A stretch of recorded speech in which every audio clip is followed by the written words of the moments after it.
We got enough fuel? Yep. I think if you're in the water by 10:15, you should have a really good day.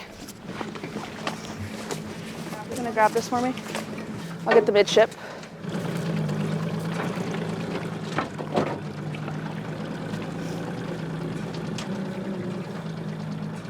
This is a typical Puget Sound day, you know, typical Washington day, gray and rainy. Most of our work days look like this. Yeah. And you can see we're in like foulies, we're in our like bibs and our gloves and our hoodies, face masks and stuff, and like it's still bitter cold.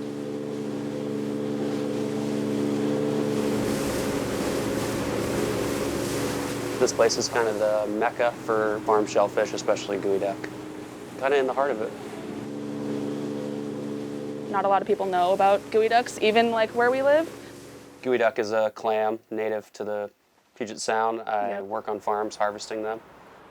We go all around the Puget Sound. We harvest some farms in Totten Inlet, Hammersley Inlet are some of the places we've harvested geoduck. A lot of wild ones grow, but they're also farmed too.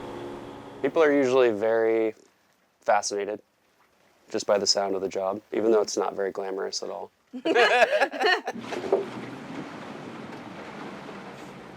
Yeah, it's never just like, I'm a geoduck diver. It's like, do you know what geoduck are? It's always like a, do they even understand what they're about to hear?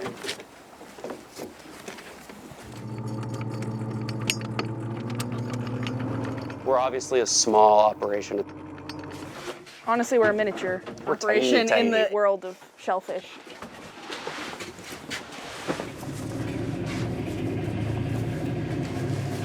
We're goofy too in our like old boat. And that's how we like it. And we're kind of crusty, but we try to do a good job. Exactly. Exactly.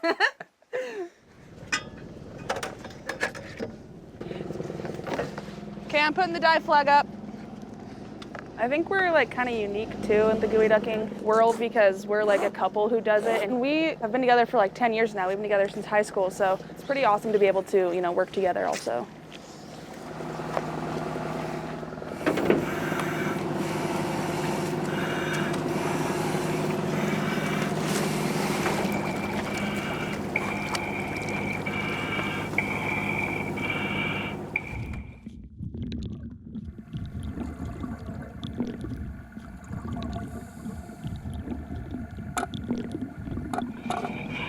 Com check. Comm check. Loud and clear. Ditto.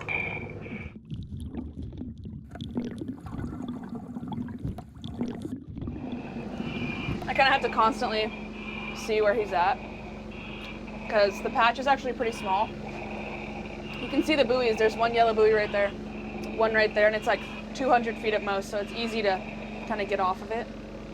After we get all set up and Ocean gets in the water, we ring up the geoduck bags probably once every hour or so, I have a lot of in-between time. And yeah, I basically listen to Ocean breathe for like 4 hours straight.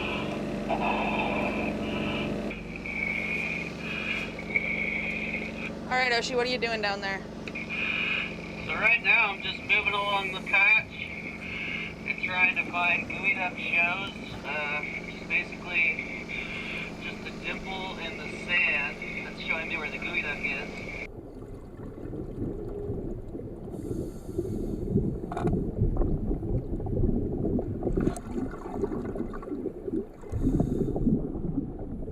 So I have pressurized salt water coming out of what I call a stinger. It's kind of like a big water gun. Basically, once I see the show, I'm grabbing the tip of the geoduck, making sure not to tug on it. And I dig very deep, very fast. It's the world's largest bivalve. They're goofy. Yeah, they are. They're funny. It's like nature's joke. They really are. I still get a chuckle out of them all the time. Yeah. You know, even digging hundreds of them a day. They're just little unique beings.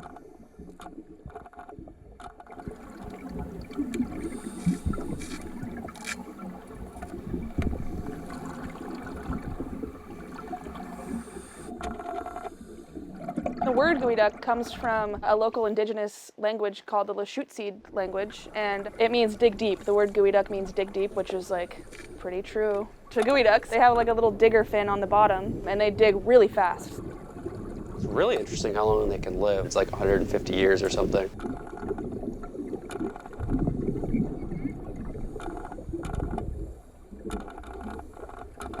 I was actually kind of like afraid of the water as a kid, not being on the water, but like swimming in the water. It was uncomfortable and scary.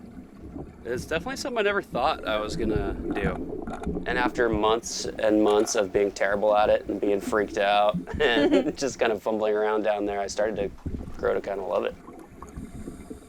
You get to spend your day with crabs and fish and just kind of hanging out in your own cloud down there. And it's always labor intensive, and it's also kind of intense mentally sometimes because you feel the pressure. You have to get a certain amount of pounds to make it worth it for everybody. Each geoduck is worth, for me, it's like $1.50 or something. You're down there wearing 70 pounds of weight, hauling around 200 pounds of geoduck. You're huffing and puffing and.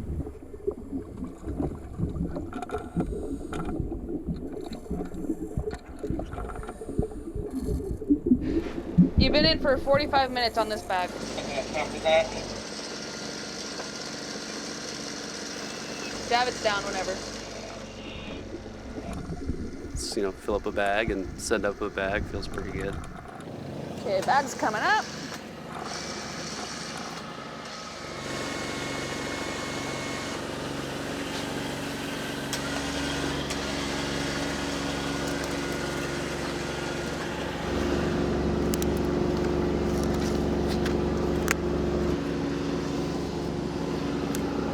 And they kind of crack about like an egg, so you have to be really careful because their shells are really fragile.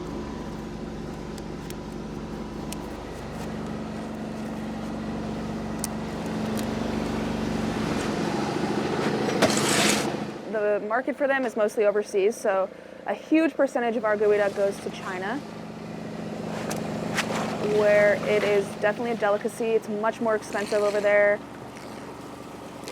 But there isn't like as much of a market for them in our area. You still can buy them, and they're still expensive. Like they're still like $25 a pound where we are, but that's much different to like in China where they're going for like hundreds of dollars a pound. They're actually totally like a wonderful little thing to eat. Well, it's funny if you Really take nice a geoduck little and you're like, we're gonna eat this. People will be like, no. no, we're not. But like Even if me you for, like, a while. cut it, tenderize it, throw it in some breadcrumbs and fry it, and then give it to them, they're like fine with it. Like a lot of things. Yeah. It's really, I think. Like you're not just cooking the geoduck and just holding it and eating the siphon.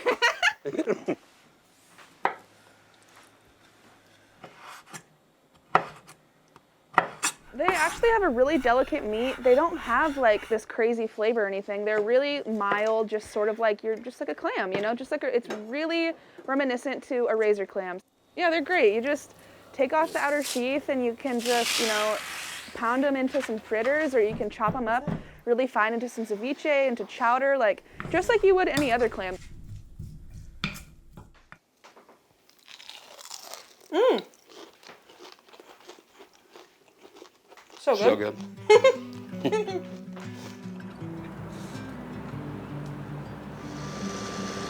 Getting out of the water after a long dive, like you're hungry, you're tired. When you do that every day for hours, wearing all that weight, pulling these geoduck out, taking these 200-pound bags to the brailer, just getting right back at it. It's a lot of work.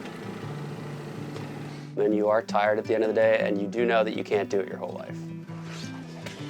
You dig and you get out of the water and you look at all the crates filled with geoduck and you feel pretty good.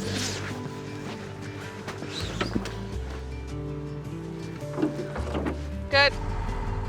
Something about being on the water, there's a lot of freedom associated with it. This is the only job I've ever had that I can say I love. It doesn't keep you longing for some other job or some other lifestyle. You're doing what you like to do, where you like to do it.